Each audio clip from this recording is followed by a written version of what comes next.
Um, we use this small letter R to indicate something called the intrinsic rate of growth. The intrinsic rate of growth is the number of organisms that can grow in the ecosystem regardless of the limiting factors. Regardless of the limiting factors. So this is sort of the opposite of K. R is always going to be a higher number than K is, because R is the intrinsic rate of growth. It's sort of an optimum, top of the line. If everything's perfect, how many organisms can live in the ecosystem? K, as we've already discussed, is the carrying capacity, and its calculation is based on what limits the species. K, let me put it this way, R is held down by limiting factors, and that will cause a K, a carrying capacity. R will always be greater than K. R is a number, just like K was.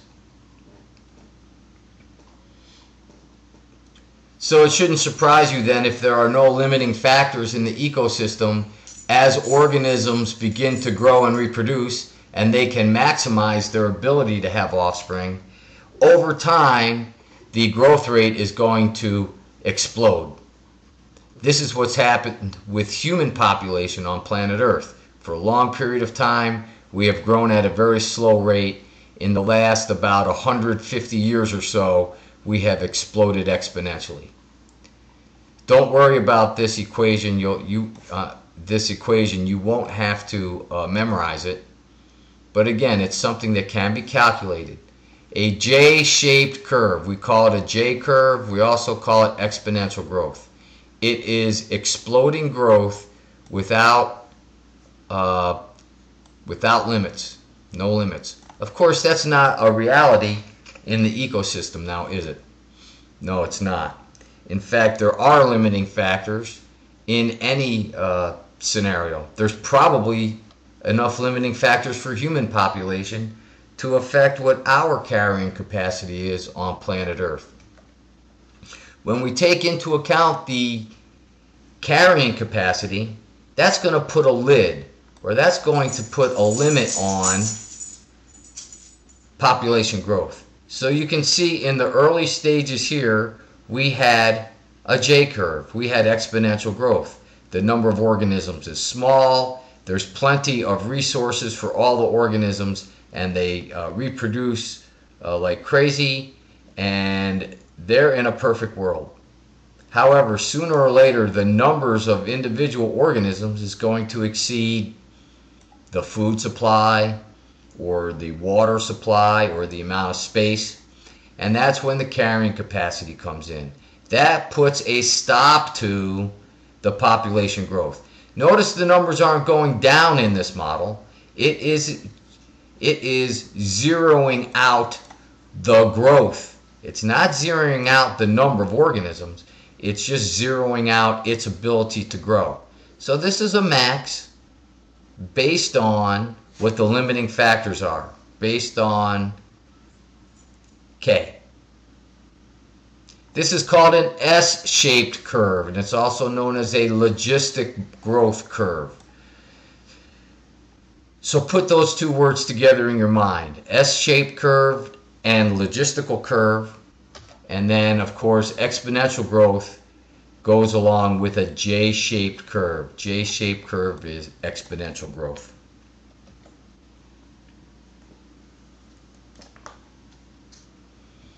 There are some variations on the S-shaped curve, and you can see it here. Do you see the S shape in this diagram here? Starts about here. There's the S. All right. Now, in real life in an ecosystem, there's going to be times when the carrying capacity is exceeded. That is to say, there's more organisms than resources to keep those organisms going. This is called an overshoot, and of course it's very common in an ecosystem where organisms are doing a great job, they have all the resources they need, lots of reproduction, but then they overshoot their carrying capacity. When that happens, there's going to be a very abrupt and quick decrease in the population size as organisms die off like crazy. In fact, that's what this thing is called. It's called a die-off. Because the species has overshot the carrying capacity, a bunch of organisms must now die of starvation, lack of water, whatever the situation might be. Well, that number doesn't just stop magically right at the carrying capacity, but instead this species has some organisms die that go beyond the carrying capacity downward. So when that happens, now things start to get better for the species because they're below their carrying capacity. There's less organisms than the ecosystem can support, and they begin to do well again. As they begin to do well again, their population size increases, and you can see in this diagram here that continues to be an overshoot once again. But notice the overshoot isn't nearly as high this time as it was the first time. And the die-off isn't as bad either.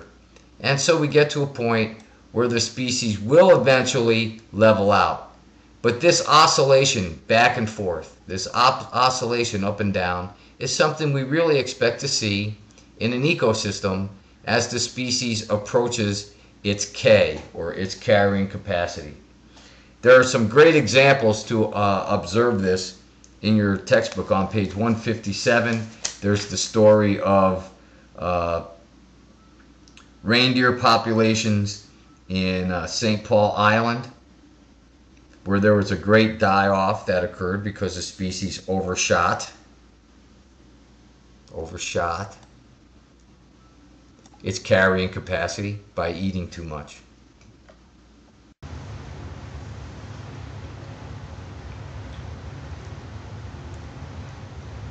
Okay, this is that famous graph I was telling you about. It's about the hare and the lynx. The hare, of course, is the prey, and the lynx is the predator. And we can see that the populations go up and down based on the numbers of organisms. For instance, here at number 1, you can see where the hare population is doing pretty well. It's not at its peak, but it's doing pretty well. And the explanation here is the hares increase in number as their food's abundant and there's not a lot of lynx.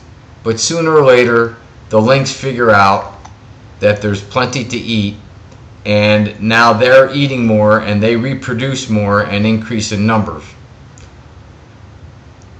As the number of hares increase, we have a problem because they're going to run out of their food supply. Food supply runs out and there's a lot of lynx present, so they begin to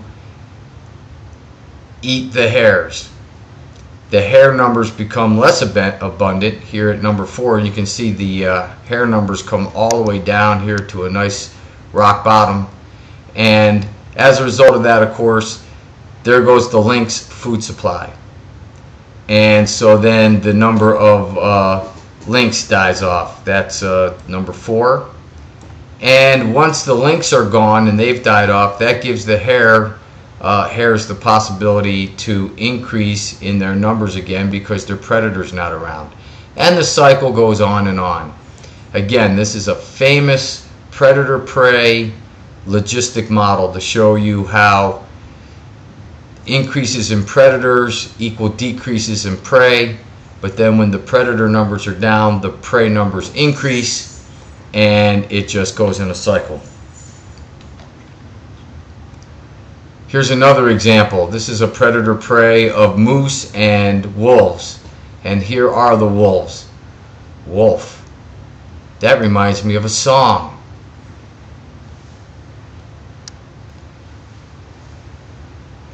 Duran Duran, 1982. They were playing this song when I was in Australia.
Well, you get the idea of that song anyway. That's on MTV.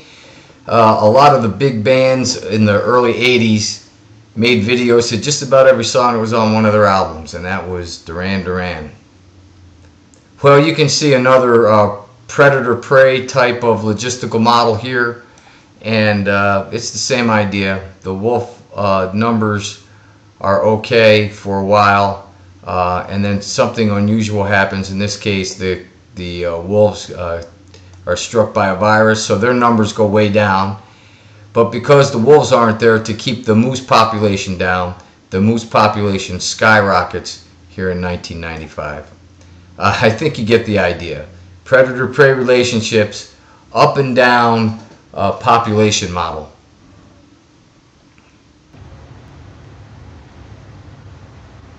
Okay, species that are controlled very strongly by carrying capacity are sometimes called K-selected species.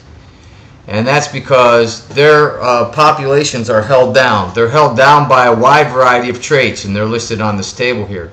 R-selected species, on the other hand, are species that come very close to their intrinsic rate of increase or biotic potential on a regular basis. And here are the traits for R-selected species. Notice the differences. I guess you would say humans, we are in the K-selected species area. Long lifespans. Time to reproductive maturity is very long. You can think of any of the large mammals in this group here. They have few reproductive events, and each reproductive event produces few offspring. The size of the offspring are large. There is parental care. Slow growth. I think you get the idea. Large mammals fit this category. R-selected species, you should think of insects. They reproduce all the time.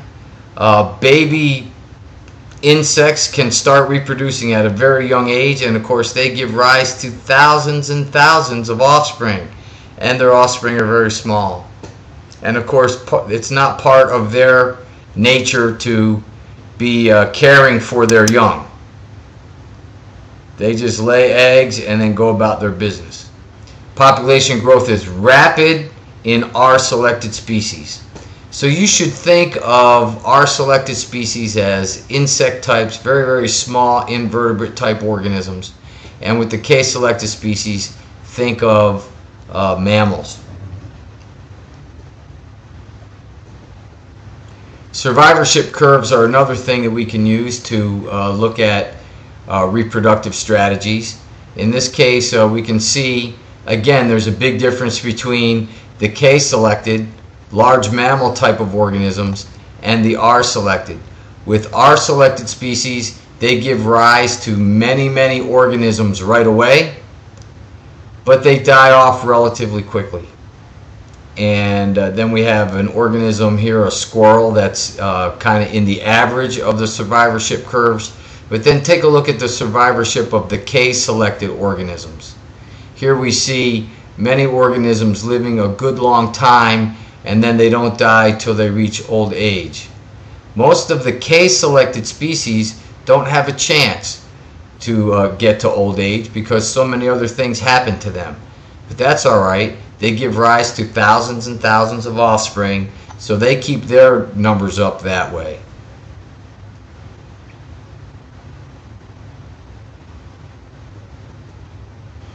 The last part of this section has to do with metapopulations. This is also in the book. A metapopulation is a large group of animals that live part of their life separated from one another. For instance, a cougar here living in New Mexico. Every now and then they will wander and roam, and they will find a corridor that enables them to meet up with another population that is also isolated, say on this mountaintop versus this mountaintop. So occasionally these two isolated subspecies will end up meeting. So this large group of cougars is called a metapopulation. They are separate most of the time, but using corridors, they find their way to meet once in a while.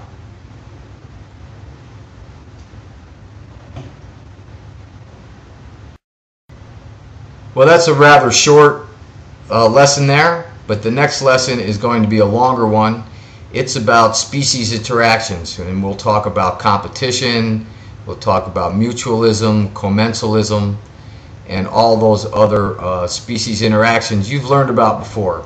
I also have some further detail I'd like to go into when it comes to parasites, mainly because during my time in the Navy I taught a parasitology course.